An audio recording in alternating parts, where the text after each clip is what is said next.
expertos de más alto nivel, de más alto conocimiento para ponernos un panorama de la situación.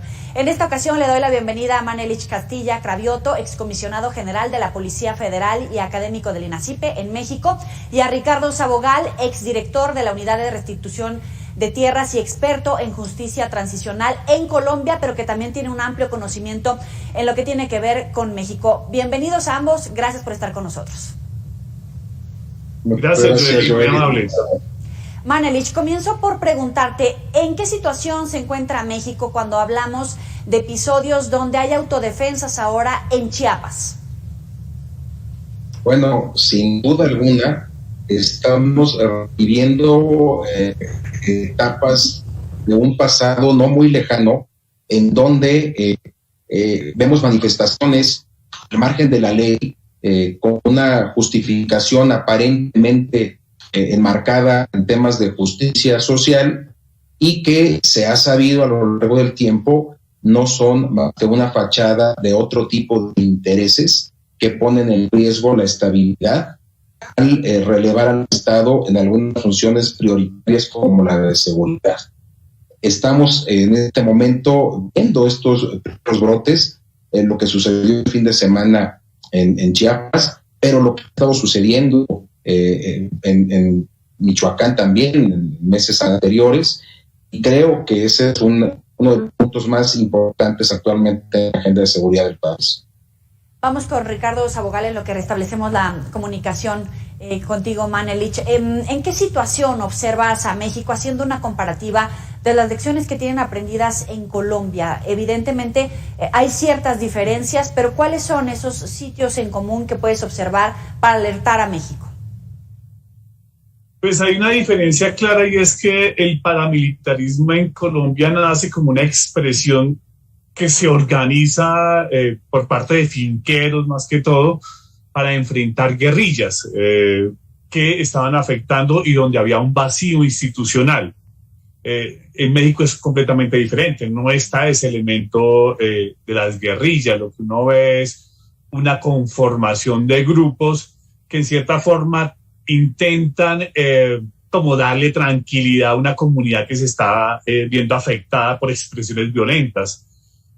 Desgraciadamente aquí en Colombia tuvimos cosas de pronto parecidas en algún momento con una organización criminal que se denominó los Pepes, que se hacían llamar como los perseguidos por un gran narcotraficante acá que se llamaba Pablo Escobar, y entonces los Pepes y eran otros bandidos se organizaron para enfrentar a Pablo Escobar, y uno de pronto vería ya, no sé si algunas matices de lo que se presentó acá.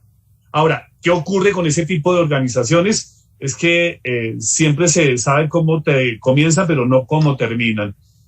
Aquí en Colombia esas expresiones de paramilitarismo terminaron devolviéndosele en muchos casos a aquellos que los organizaron, porque pues desgraciadamente son bandidos que terminan después cobrando por trabajar o hacer lo que alguien les pague para proteger un interés ilegal.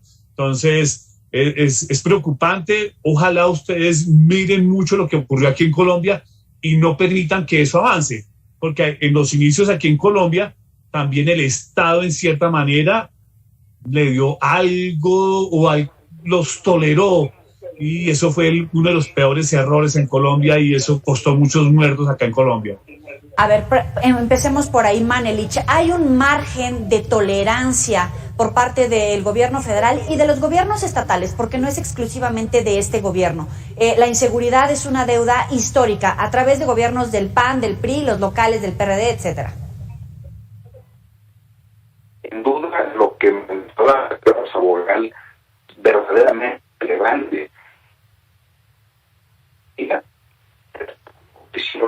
Que lamentablemente países hermanos como Colombia vivieron. Todas las señales en sentido de que se tiene que modificar el rumbo, la estrategia, las formas de cómo se está manejando la agenda de seguridad indican que se tiene que hacer algo, y pronto.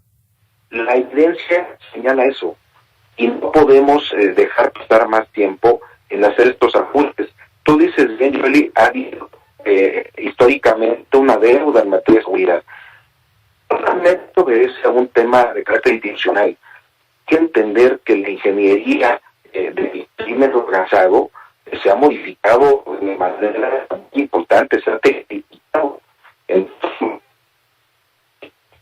aprendido así. Comportamientos y conductas que hacen que el Estado se haga menos allá donde a ellos les interesa. Hay demasiada evidencia en el mundo como para ignorarla. Manelich, vamos a tratar de volver a comunicarnos contigo. Sigo en esta charla con Ricardo. Nos llama la atención la cantidad y el nivel de armas que pueden tener, ya lo decía Manelich, por ejemplo, en Michoacán, en Guerrero, en Chiapas en este momento. Ese es un signo de alerta, más allá de los gobiernos, más allá de la política en la que se quiera abordar y de alguna manera frenar a estos grupos de autodefensas en México, pero nos llama la atención la cantidad de armas y el poderío de armas que tiene la sociedad civil. ¿Cuál sería en todo caso esa alerta que se debe de atender de manera inmediata? Pues es muy preocupante y desgraciadamente, y ahí estamos hablando de toda América Latina, nuestras fronteras son muy porosas y permiten que el tránsito de armamento ilegal y de ese tipo de armamento fluya muy fácil entre nuestros países. Que haya partes de nuestra sociedad con ese tipo de armamento de manera ilegal, obviamente que es muy preocupante porque en principio seguramente las autoridades locales ven como si les estuvieran ayudando, pero una persona o un grupo con ese tipo de armamentos, eso no va a terminar bien, eso va a terminar revirtiendo contra la misma sociedad. Primero porque la verdad no conozco en el detalle cómo funcionan esas expresiones allá, pero desde que no estén organizadas, si no sea un desorden completo, si no sean pequeños grupos que intentan venderse como los que protegen a una comunidad, eso el día de mañana se devuelve contra la misma comunidad.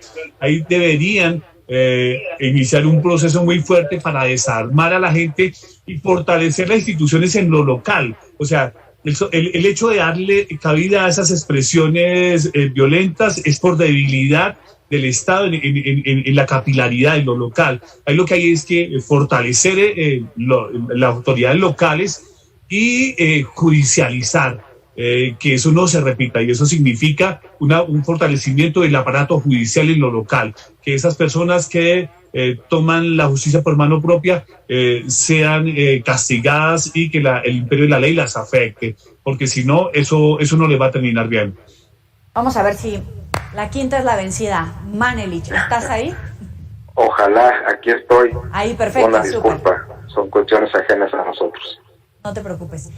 Platicábamos hace un momento con Ricardo acerca de la preocupación que debe de existir en los estados cuando observamos que civiles tienen un poder armamenticio importante, que tienen una gran cantidad de armas, que son armas de grueso calibre y que decía Ricardo que en todo caso es una señal de debilidad de Estado. A ver, ahí sí difiero un poco. No existe un grupo criminal, por fuerte que sea, que pueda hacer frente al Estado en capacidades de fuego. Hemos visto sin duda alguna cómo ha crecido el poder de fuego de algunos grupos criminales, pero hay que entender también que ellos quieren mostrar esa fuerza, no la pueden mantener de manera permanente en ningún lado, pero salen a la luz, enseñan algunas capacidades y desaparecen. Entonces, creo que no es un tema de capacidad de fuego, donde el Estado mexicano siempre será muy superior. Sí coincido en la necesidad de fortalecer las instancias locales de seguridad. Creo que uno de los grandes pendientes es el fortalecimiento de capacidades estatales y municipales.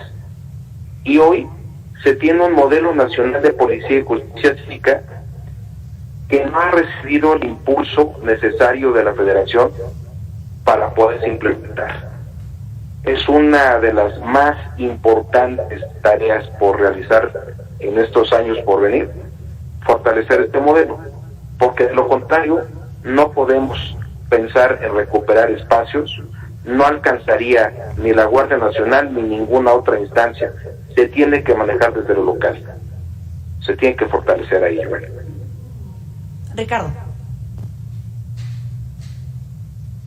Yo no, de pronto no me hice entender, Manelis. Yo coincido con usted en que una expresión de estas violentas, obviamente que no puede competir contra la fuerza del Estado, siempre será inferior. El problema está en el momento y en términos de legitimidad. Si en lo local yo permito que el monopolio de la fuerza se lo compitan al Estado, ahí lo que le estoy dando espacio a este tipo de expresiones es que ganen legitimidad. Y eso es lo peor, porque eso nunca termina bien, eso siempre termina revirtiéndose contra el mismo Estado. Lo que yo tendría ahí es, como lo dije hace un momento, es fortalecer al Estado en lo local, fortalecer las capacidades también para resolver los problemas que tienen las comunidades y no permitir que ese tipo de expresiones violentas aparezcan buscando legitimidad a partir de acciones que tomen. Entonces, lo que yo tengo que hacer es fortalecer en lo local los aparatos de gobierno, la capilaridad del Estado, y los jueces también, para que este tipo de expresiones sean rápidamente controladas y castigadas. Esto no puede dejar, no pueden dejar que eso tome vuelo, porque si dejan que eso tome vuelo, obviamente que esto le va a generar una espiral de violencia más fuerte en esas zonas donde el Estado no es tan fuerte. Manelich, ¿cómo evitar que un grupo de civiles, de policías comunitarias o de autodefensas llegue a un extremo como el paramilitarismo? Bueno, lo primero se llama inteligencia. La inteligencia permite anticipar este tipo de circunstancias. Y estamos hablando de una inteligencia compartida. Mira, si se supone que una de las alternativas en el modelo de seguridad del actual gobierno es el empleo de las Fuerzas Armadas, bueno, pues empleemos aquello en lo que pueda hacer verdaderamente importante sus capacidades no bélicas, como la inteligencia. Habría que compartir toda esta información, anticipar estos escenarios y hacerse presente.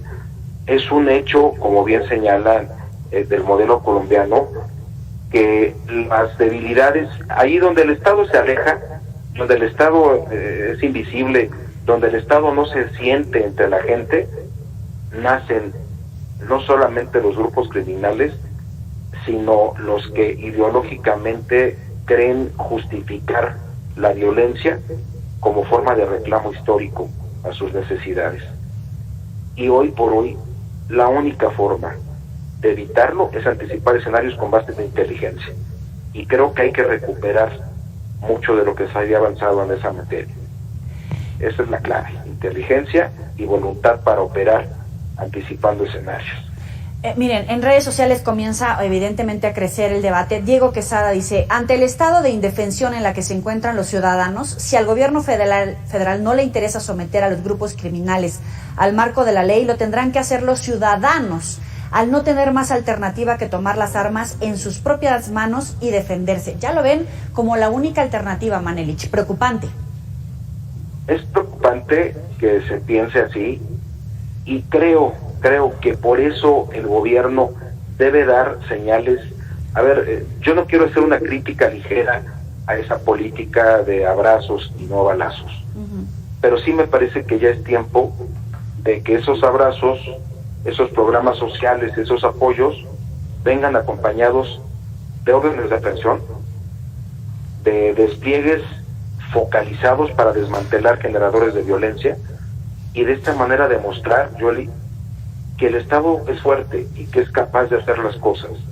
Ya es momento, creo, de acompañar esta política de asistencialismo con otro tipo de acciones, tales como cumplimentar órdenes de aprehensión y focalizar esfuerzos en desmantelar con mucha energía generadores de violencia.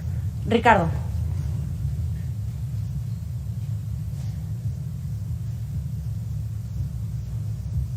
Bueno, más adelante volvemos con Ricardo. Para cerrar, Manelich, ya tenemos otra vez a Ricardo. Adelante. No lo teníamos. Gracias, Ricardo Sabogal. No. Bueno, esa es la tecnología, así nos tocó.